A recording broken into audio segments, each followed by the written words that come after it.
bahwa kita bisa melakukan perbaikan karena yang brengsek-brengsek itu hanya sedikit. Hanya kebetulan dia duduk di pucuk-pucuk kekuasaan yang menentukan. Nah, pucuk-pucuk kekuasaan yang menentukan inilah yang kita ubah. Ketetapan pemerintahan kita harus bersih, saudara. Dan itu bisa dilakukan. Tidak boleh dirampas atau diganggu oleh ketatapan pemerintahan yang jorok. Iya kan? Tidak ada, saya tidak kampanye siapa-siapa. Pilih saja yang benar untuk ketatapan pemerintahan kita ini agar baik. Mengapa kita lakukan itu? Karena kita cinta kepada bangsa dan negara ini. Coba kalau rakyat kita tuh beringas, itu bisa ngamuk ngeliat ini. Polisi kita juga baik-baik, banyak polisi yang korup banyak, tetapi polisi itu jumlahnya 700.000 orang. Mungkin yang korup tertangkap seperti Teddy Minahasa, Sambo dan yang lain-lain itu dari 700.000 orang itu mungkin kalau dihitung ada taruhlah 500 orang lagi. Masih kecil dibandingkan dengan 700.000 orang. Masih kecil. Iya.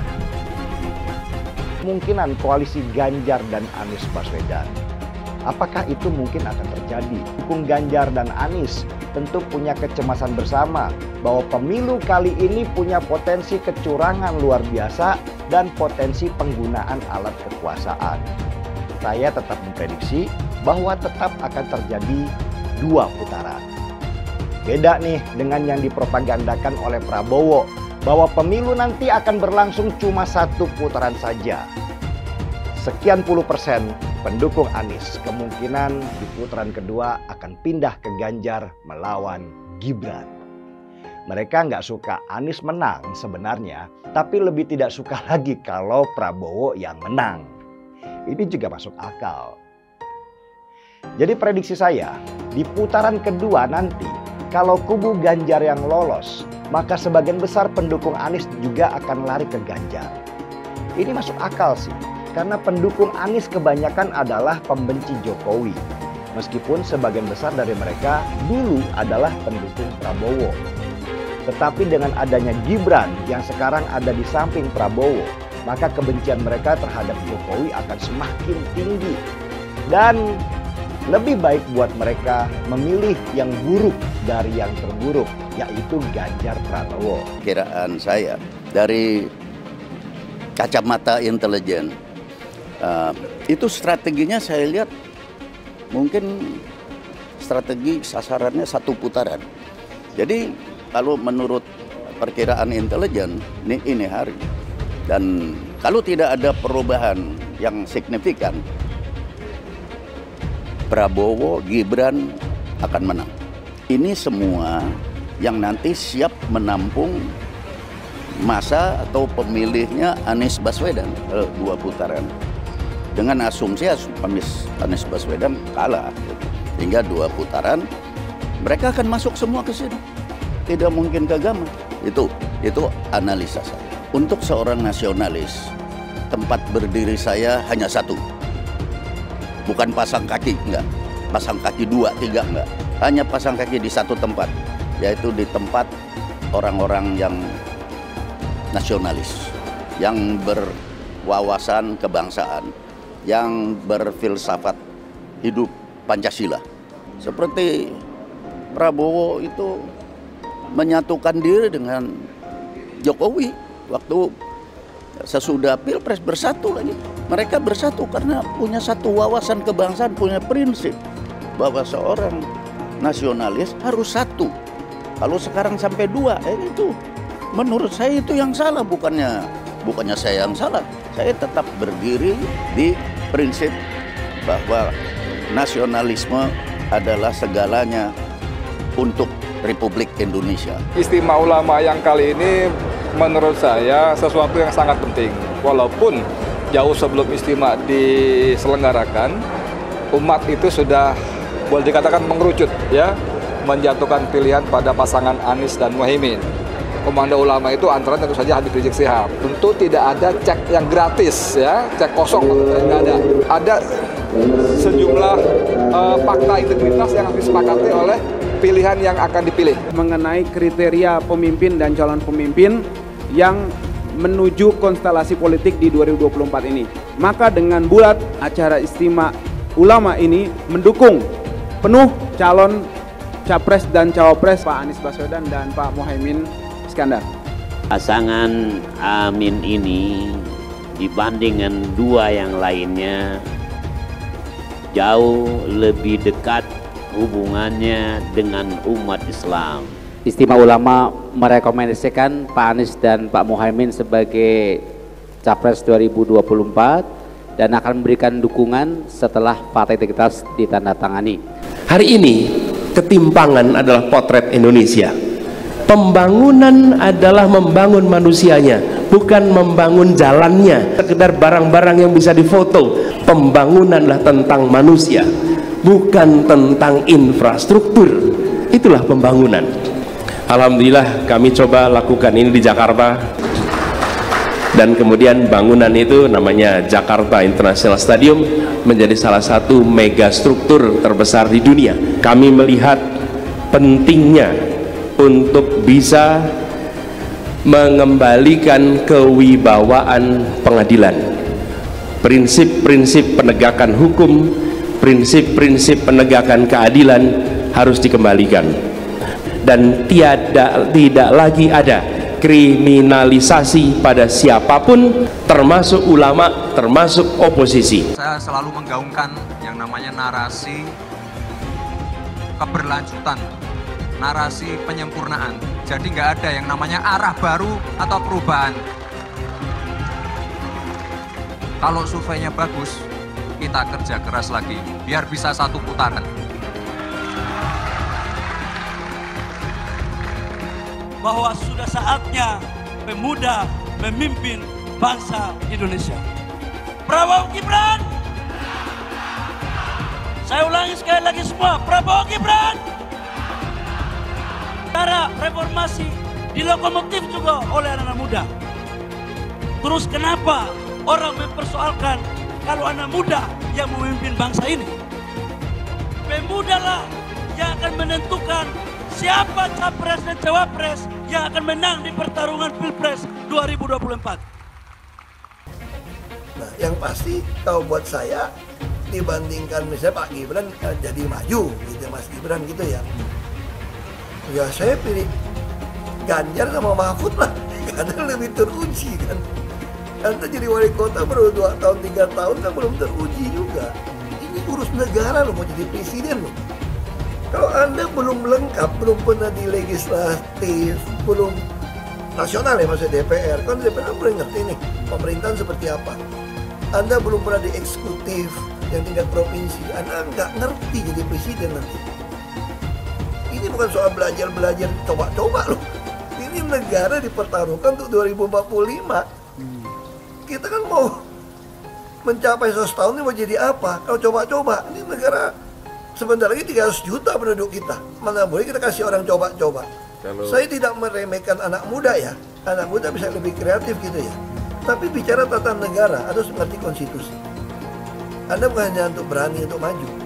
Kalau cuma berani maju, banyak bisa kita pilih orang berani maju. Tapi yang lengkap dengan track record ini kan butuh waktu pembuktian.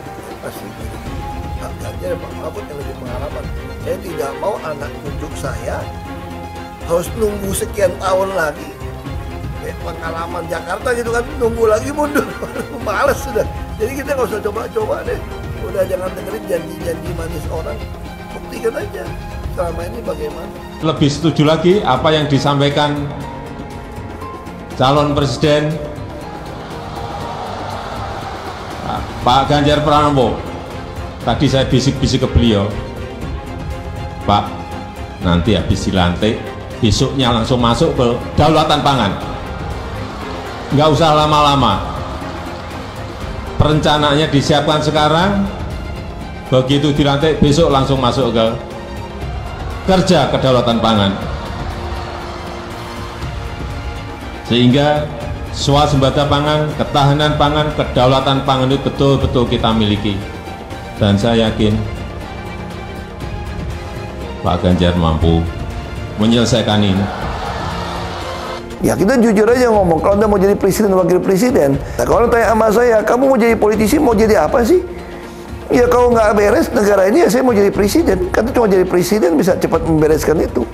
Coba lihat kayak di DKI. Kok nggak ada Ahok, nggak ada demo. Kalau Ahok nggak nyalon kan nggak ada masalah kemarin. Coba kalau ada Ahok. Jadi Ahok itu adalah orang yang tidak boleh di politik karena dia membuat bangsa ini tidak bisa bersatu. Dia terbalik-balik. Yang pengen pecahin orang siapa? Kok saya yang dituduh? Ini bagi saya itu aneh gitu loh. Tapi itu fakta. Nah, makanya saya tetap ada di PDI Perjuangan karena satu-satu partai yang tetap mencalonkan saya di DKI dengan ancaman macam-macam hanya PDI Perjuangan. Katanya, kata Ibu Mega, mau jadi apa bangsa ini kalau kamu Pak Ahok yang bisa kerja, yang jujur, tidak boleh mencalonkan diri. Masa orang yang nggak jujur yang itu mau yang bisa dicalon, katanya mau jadi apa, bisa kerja apa. Makanya saya pribadi ya putuskan ya ikut Ibu Megawati PDI Perjuangan. Saya itu dia bisa berani terang-terangan. Kalau di DKI dulu saya sudah mundur, dianggap bikin kacau, bisa bikin demo. Ini sesuatu yang aneh menurut saya gitu loh. Nah, Ibu Mega nggak boleh mundur, harus maju. Mau jadi apa bangsa ini katanya kalau kamu ditekan untuk mundur. Nah itu yang saya sampaikan. Bilang dihalang-halangi, Anies masih sering bikin acara di sana sini. Bebas pula. Duh, nggak capek apa ngibulin rakyat mulu, Pak? Nah, yang gue pertanyakan nih, Anies itu kampanye di mana-mana sering naik pesawat jet. Nah, pesawat jet biaya sewanya dari mana, Pak? Atau itu pesawat jetnya siapa, Pak? Coba jujur deh. Karena setahu gue nih, itu punya bos Anda, Surya Paloh. Anies bicara soal pendidikan. Padahal waktu dia di Jakarta, dia sendiri nggak mampu buat memberikan bangku sekolah yang cukup waktu mimpin di Jakarta. Artinya, dia nggak mampu memberikan bukti kalau omongan dia itu bisa dilaksanakan. Anies bilang, setiap jabatan harus diisi sama orang-orang yang kompeten. Lah, faktanya di Jakarta, beberapa jabatan diisi sama orang-orang dekatnya dia. Nggak kompeten pula. Terus TGUPP, itu yang jumlahnya seabrek-abrek, fungsinya buat apa, Pak? Kok Jakarta makin berantakan sih? Sekali lagi, Anies nggak bisa membuktikan omongannya. Anies bilang dia akan membuka lapangan kerja. Yang dulu janjinya 200.000 lapangan kerja, ternyata cuma omong kosong, alias cuma janji palsu. Soal pembangunan yang berkelanjutan. Dia bilang di Jakarta dia udah meneruskan yang udah baik. Lu jangan percaya ya, itu ngibul. Faktanya nggak seperti itu loh. Belum lagi nih, program penanggulangan banjir. Jadi di daerah Jakarta itu ada daerah yang sebelumnya udah bebas banjir. Pas Anies mimpin, kok bisa-bisanya daerah itu banjir lagi? Gimana nggak banjir kalau kalinya udah nggak pernah dikeruk sama dibersihin, Pak? Kalau soal Jakarta, gue bisa bicara banyak deh. Jadi gue saksi bobroknya kepemimpinan Anies di Jakarta. Dan gue bisa pastiin, omongan manisnya Anies soal apa yang dia lakukan waktu mimpin Jakarta itu banyak ngibulnya. Milih Anies dan Imin setidaknya sudah menyelamatkan Indonesia dari kehancuran. Gus Dur saja dikudetanya, apalagi rakyat. Yang satu memang jago kata-kata, jago beretorika, nggak kelawan kalau soal kata-kata. Di sisi lain, kita sama-sama melihat yang sudah ditulis pakai tangan dia sendiri, pakai hati dia sendiri, lagi dia ingkari, apalagi hanya mengandalkan kata-kata dan janji.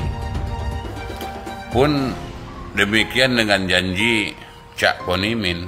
Gus Muhaimin memberikan program siapapun yang hamil yang ada di muka bumi Indonesia ini akan diberikan tunjangan selama hamil.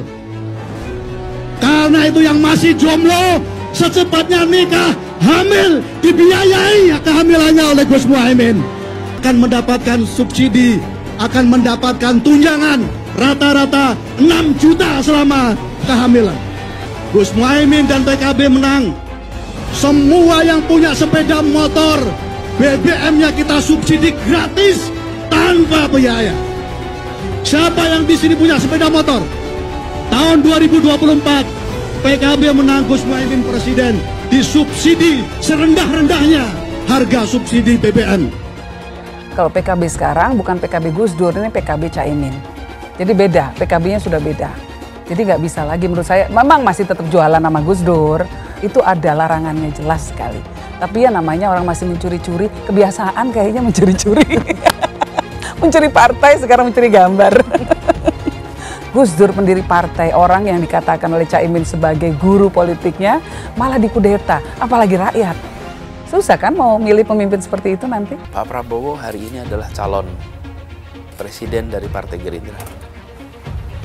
Saya sampaikan berkali-kali bahwa saya tidak ingin menjegal, saya tidak mau menjadi orang yang dibawa untuk berhadapan dengan Pak Prabowo dan menghentikan Pak Prabowo. Saya tidak mau.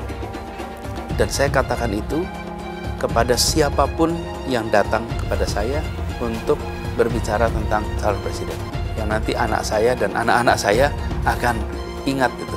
Nah, saya tidak mau mengkhianati, menikam pada orang yang dulu sudah bekerja, membantu, dan berjuang bersama. Bapak Politik Identitas Indonesia Anies Baswedan, Bapak Intoleransi Indonesia Anies Baswedan, jangan lupakan, jangan terlena, jangan sampai dia pecahkan kita dengan dagangan ayat dan mayatnya. Air itu turun dari langit, turunnya ke atap rumah langsung sumur bor, bukan ke sungai dan ke laut. Saya mensyukuri kenapa kalah, kenapa ditahan. Saya bersyukur atas itu semua. Saya coba bayangkan ya, kalau seandainya waktu itu kita menang, gitu ya, hari ini belum tentu kita bisa nikmati seperti ini. Kita bersyukur 5 tahun Tuhan izinkan kasih ke orang yang pintar ngomong untuk kerja. Coba kalau kita bayangkan gitu ya, kalau kemarin saya masih jadi gubernur, ini saya udah turun ini. Tapi yang pintar ngomong itu dikira orang hebat kan? Ini lebih berbahaya tahun 2024, langsung ketahuan karakternya. Langsung ketahuan itu. Di saya juga ada kutipan Pak di kamar saya Pak. Tulisannya, Jakarta telah mengambil keputusan yang fatal. Jangan hanya konsentrasi pada pembangunan benda-benda mati yang indah difoto dan bisa ditunjukkan dalam 5 tahun hasilnya. Kalau kita mau menilai sebuah janji, maka lihat janjinya atau lihat kenyataannya. Dulu janjinya apa ya? Dan ini aneh, betul-betul aneh. Ini bukan kampanye, tapi saya sampaikan di sini. Di satu sisi menyiapkan jalur-jalur air untuk dikirim ke laut, di sisi lain di lautnya dipasang dengan pulau reklamasi. Tinggal tunggu waktu jadi rob, air balik. Dan ini melawan sunatullah. Kenapa? Air itu turun dari langit ke bumi, bukan ke laut. Harusnya dimasukkan ke dalam bumi, masukkan tanah. Di seluruh dunia air jatuh itu dimasukkan ke tanah. Bukan dialirkan pakai gorong-gorong raksasa ke laut. Jakarta telah mengambil keputusan yang fatal. Bukan banjir, itu memang parkir air. Bukan banjir, itu memang parkir air. Masyarakat berkeliling dengan membawa toa untuk memberitahu semuanya, termasuk sirine. KAI-BON 82 miliar. Apa alat transportasi yang dimiliki oleh hampir setiap orang? Alat transportasi yang dimiliki semua orang adalah kaki. Kalau seandainya orang Jakarta percaya Pak Anies jadi gubernur pun, saya berani jamin kok dia akan lakukan normalisasi yang sama seperti saya lakukan kok. Gak usah bohong lah. Ketika air sampai di muara, maka siap untuk dipompa ke laut. Pancasila Soekarno, ketuhanan ada di pantai. Anak Tuhan dari mana? Kalau Yesus anak Tuhan, bidangnya siapa? Besok di seluruh wilayah Indonesia kami katakan dan Iblis hanya menggoda orang yang beriman. Makanya jarang-jarang orang kafir kerasukan setan. Yang kerasukan setan itu orang baik-baik. Jarang, saya belum pernah nengok Cina kerasukan setan. Pernah tak Ahok itu kerasukan setan? Enggak, setannya juga. Karena sesama setan dilarang saling menggoda. Karena di salib itu ada jin kafir. Karena di salib itu ada jin kafir. Karena di salib itu ada jin kafir. Haleluya. Kepalanya ke kiri apa ke kanan? Kepalanya ke kiri apa ke kanan? Tetap percaya salib itu lambang mulia, bukan jin. Kok ketawa? Aku nggak nyindir siapa-siapa loh. Saya nggak pernah mundur untuk kebenaran, keadilan, kejujuran, dan peri kemanusiaan. Gue nggak pernah mundur. Dan gue nggak pernah takut juga sama lu. Siapapun yang rasis, gue akan hadapin. Karena rasis itu tidak berperi kemanusiaan. Sama saya ditanya dulu kan, kamu nyesel nggak statement kamu di Pulau Seribu sehingga masih masuk penjara? Tidak pernah nyesel, karena saya mengatakan kebenaran. Anies merupakan antitesis daripada Pak Jokowi. Antitesis artinya bertolak belakang dengan Jokowi. Anies sudah menyatakan tidak akan melanjutkan semua program dari Pak Jokowi. Jadi semua pembangunan yang dilakukan oleh Pak Jokowi akan dihentikan oleh Anies jika Anies menjadi presiden. Lagi pula Anies didukung oleh khilafah, dan pendukung Anies adalah ormas seperti FPI dan HTI. Apa kita mau FPI dan HTI kembali di Indonesia jika Anies memimpin? Anies juga dikenal sebagai bapak politik identitas yang menghalalkan segala cara untuk menggapai kekuasaannya, termasuk menggunakan politik identitas berbasis agama. Lihatlah di kasus Ahok waktu itu. Kita sudah bisa melihat hasil kerja Anies selama 5 tahun di Jakarta. Tidak ada satupun janji yang dipenuhi dan tidak ada kinerja yang bisa dibanggakan. Dari DP 0%, OKOC, kelebihan bayar, Formula E, banjir, sumber resapan, jalan rusak, dan gonta-ganti nama jalan. Lihatlah rekam jejak Anies selama 5 tahun. Bayangkan Indonesia ke depan jika dipimpin oleh Anies. Dan bayangkan jika Anies menang. HTI dan FPI, ormas khilafah yang dibubarkan itu akan dikembalikan oleh Anies. Apakah kita mau Pancasila diganti jadi khilafah? Perkataan Ahok sudah terbukti dan Jakarta sudah menjadi korban. Jangan biarkan Indonesia menjadi korban kibulan Anies Baswedan.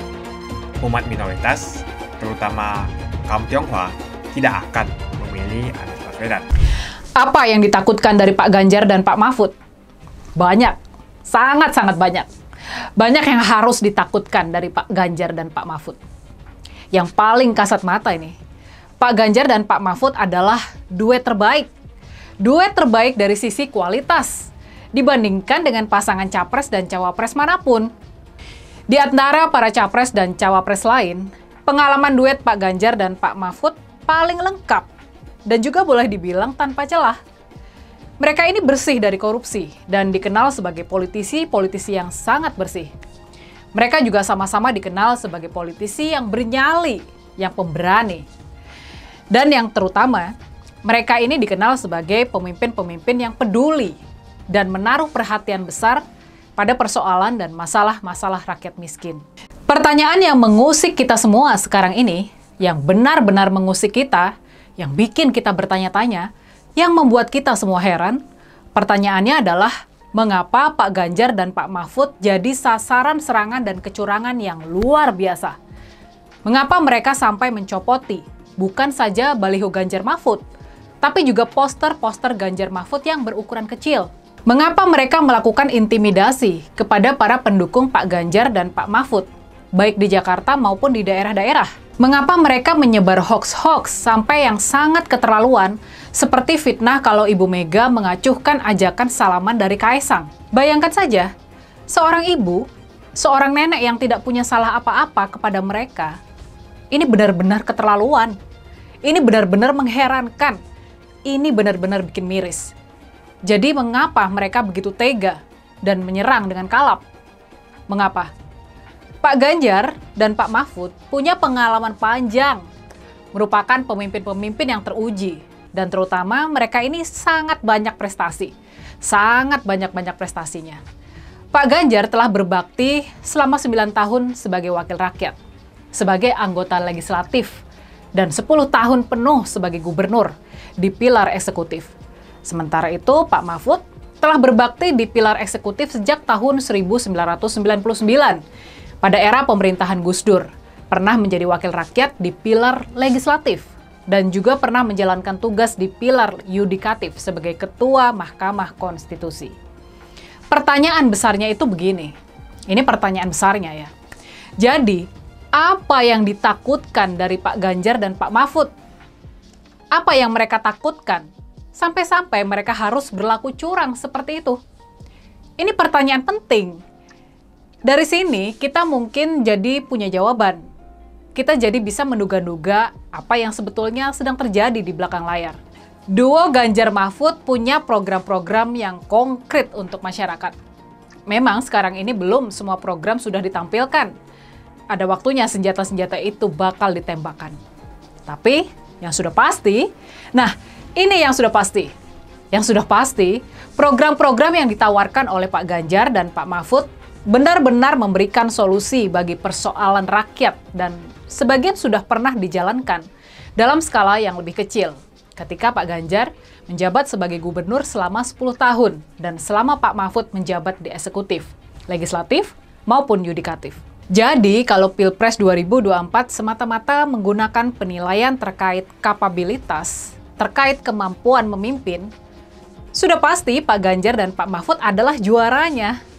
Gak ada yang bisa membantah kualitas kurikulum vitae dari Pak Ganjar dan Pak Mahfud.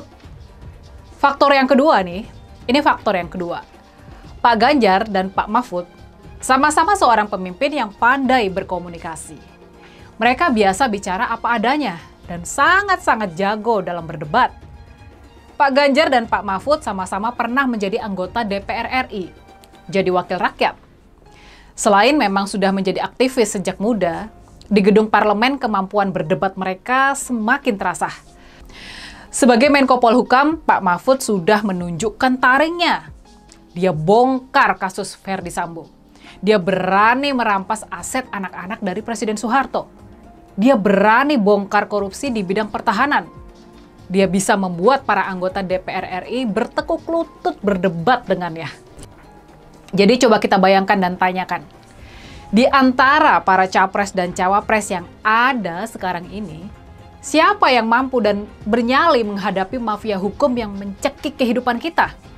Ya, jawabannya sudah pasti. Cuma Pak Ganjar dan Pak Mahfud yang punya cukup nyali dan juga kemampuan keilmuan yang tinggi untuk membasmi semua carut-marut hukum di negara kita. Nah, sekarang sudah terbayangkan kenapa Pak Ganjar dan Pak Mahfud begitu ditakuti. Sekarang kita semua jadinya paham kan, kenapa Pak Ganjar dan Pak Mahfud jadi sasaran serangan dan kecurangan yang sangat luar biasa.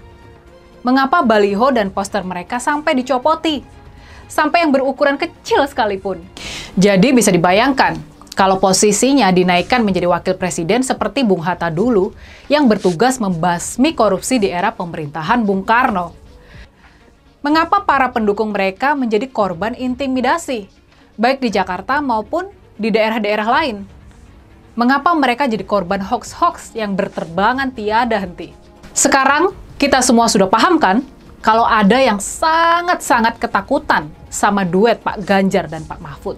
Dulu Anies bisa menang karena menggunakan agama dan etnis.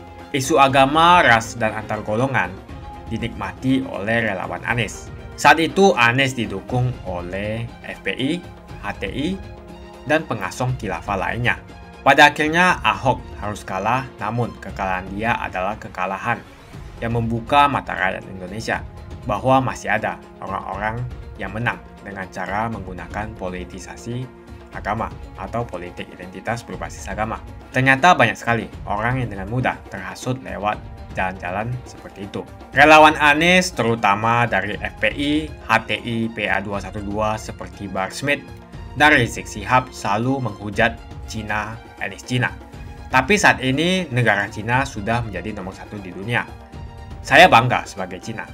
Etnis Tionghoa dicap sebagai pemberontak, sedangkan etnis Arab dianggap sebagai Tuhan atau tuan dari pribumi. Etnis Arab dipuja-puja dan dianggap sebagai dewa. Lihat saja Rizik Syihab dan Bahar Smith dipuja-puja, padahal mereka mengujar kebencian. Pengasong khilafah seperti Rizik Syihab, Bahar Smith, dan teman-teman, mereka hanya buat gaduh di Indonesia. Sedangkan negara yang mereka sanjung-sanjung itu, Arab Yaman, masih belum maju dan masih terbelakang. Saya percaya Indonesia dengan mayoritas pribumi juga akan menjadi negara maju. Seharusnya Arab Yaman belajar dari negeri Cina, seperti kata kitab suci. Belajarlah sampai ke negeri Cina. Anies dan juga pendukung Anies, seperti Rizik Syihab, Bahar Smith, dan kelompok-kelompok HTI dan FPI, harus belajar ke negeri Cina, supaya tidak lagi melakukan kelebihan bayar. Yang jelas saya memilih pribumi, bukan yang dari Yaman. Ganjar jelas pribumi, nasionalis, dan pasti akan melanjutkan visi dan misi dari Pak Jokowi.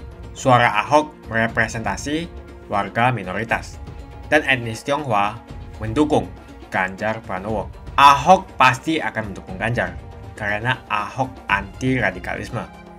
Ahok yang jelas tidak akan mendukung Anies Baswedan karena Anies Baswedan didukung oleh kelompok khilafah, HTI, dan FPI, ormas terlarang itu. Anies merupakan antitesis daripada Pak Jokowi dan diragukan kenasionalisannya, apalagi pribumiannya. Antitesis artinya bertolak belakang dengan Jokowi. Anies sudah menyatakan tidak akan melanjutkan semua program dari Pak Jokowi. Jadi semua pembangunan yang dilakukan oleh Pak Jokowi akan dihentikan oleh Anies jika Anies menjadi presiden. Lagi pula Anies didukung oleh khilafah dan pendukung Anies adalah ormas seperti FPI dan HTI. Apa kita mau FPI dan HTI kembali di Indonesia jika Anies memimpin? Anies juga dikenal sebagai bapak politik identitas yang menghalalkan segala cara untuk menggapai kekuasaannya, termasuk menggunakan politik identitas berbasis agama. Lihatlah di kasus Ahok tadi itu. Kita sudah bisa melihat hasil kerja Anies selama 5 tahun di Jakarta. Tidak ada satupun janji yang dipenuhi dan tidak ada kinerja yang bisa dibanggakan. Dari DP 0%, OKOC, kelebihan bayar, Formula E, banjir, sumber resapan, jalan rusak, dan gonta-ganti nama jalan. Lihatlah rekam jejak Anies selama 5 tahun. Bayangkan Indonesia ke depan jika dipimpin oleh Anies. Dan bayangkan jika Anies menang. HTI dan FPI, ormas khilafah yang dibubarkan itu, akan dikembalikan oleh Anies. Apakah kita mau Pancasila diganti menjadi khilafah? Bagian Indonesia Timur yang mayoritas non-muslim seperti Bali tidak akan setuju dengan khilafah atau sistem khilafah. Mungkin Indonesia akan bubar jika Anies menjadi presiden. Perkataan Ahok sudah terbukti dan Jakarta sudah menjadi korban. Jangan biarkan Indonesia menjadi korban kibulan Anies Baswedan. Umat minoritas, terutama kaum Tionghoa, tidak akan memilih Anies Baswedan. Saya yakin karma Ahok mengejar Anies Baswedan. Dulu Anies memainkan politik identitas kepada Ahok. Sekarang Anies dipertanyakan kepribumiannya karena dia teriaman. Itu saja opini saya hari ini. Tuliskan opini kalian tentang Anies Baswedan. Jika kalian setuju dengan pendapat saya di video ini, pastikan kalian menekan like di video ini. Dan bagikan video ini ke teman dan family Anda supaya mereka semua mengetahui tentang informasi ini.